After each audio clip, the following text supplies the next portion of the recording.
এই সুমন ভাই, ভালো আছেন?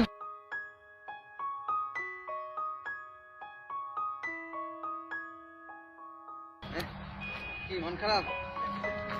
আসসালামু আলাইকুম ভাই, কেমন আছেন ভাই? আমার বন্ধু মিঠু, ও আজকে রেল লাইনে আত্মহত্যা করতে গেছিল, জানেন? কেন? ওর গার্লফ্রেন্ড নাকি ওকে ছেড়ে চলে গেছে।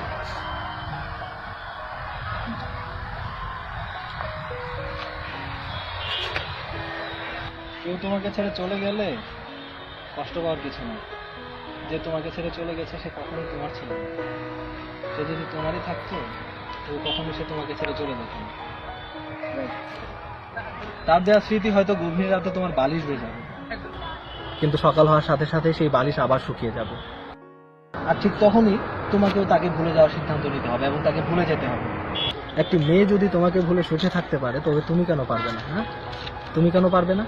তুমি হয়তো বলবে তুমি তাকে বেশি ভালোবাসতে। আরে ওইসব বেশি ভালোবাসা টাসা কিছু নাই, সবই হলো সস্তা আবেগ।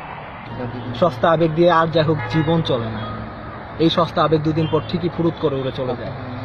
কাউকে হারানো মানে জীবনকে হারানো নয়। আত্মহত্যা করতে যাচ্ছিলে না, জীবন থেকে পালিয়ে বেড়াতে চাচ্ছিলে। তোমার কি উচিত নয় সেই মেয়েটির চোখে আঙুল দিয়ে দেখিয়ে দেওয়া যে মেয়েটি তোমাকে ছেড়ে অন্য কারো বুকে সুখ খুঁজে নিতে গেছে? তাকে কি দেখিয়ে দেওয়া উচিত নয় যে তুমি তাকে ছেড়ে আরো বেশি ভালো আছো আগের চেয়ে? আত্মহত্যা করে নিজের সাথে নিজের পরিবারের স্বপ্নকে ধূলিসাৎ করতে যাচ্ছিলে, তাই না? আরে তোমার বয়স কত? 25। 25।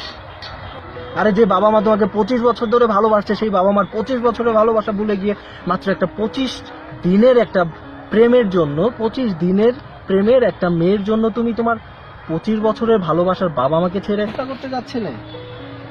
কেমন ছেলে তুমি? হ্যাঁ, কেমন ছেলে তুমি? মাকে কখনো বলেছো ভালোবাসি তোমাকে মা?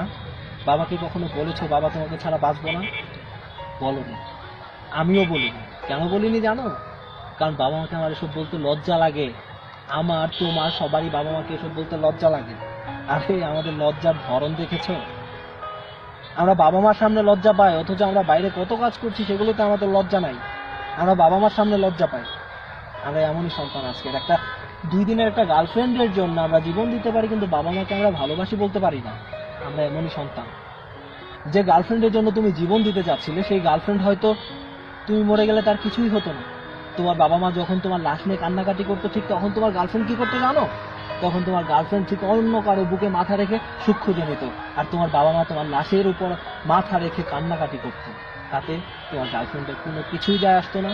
তোমার বাবা মা হারাতো তোমার মতো একটি সন্তানকে। একজন জীবন থেকে হারিয়ে গেছে তার মানে এই নয় যে তোমার জীবনটা এখানেই শেষ, বরং তুমি বলো যে এখানে তোমার জীবনের শুরু।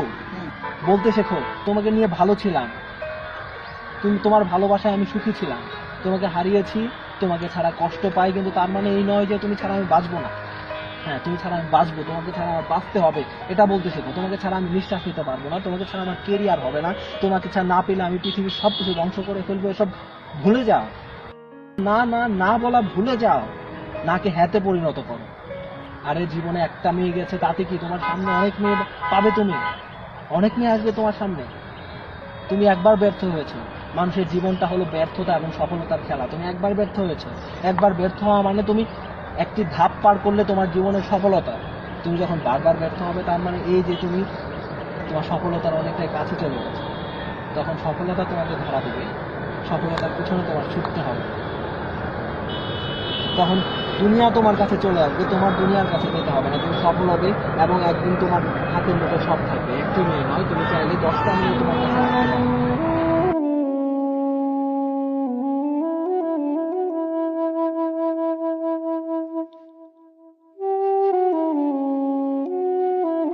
তাদের এসব চিন্তা বাদ দিয়ে বাসায় যাও।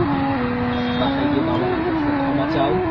ক্ষমা চেয়ে বলো আমি আজ থেকে তোমাদের বাধ্য সন্তান হয়ে থাকবো, তোমাদের কথা শুনবো, তোমাদের পাশে থাকবো।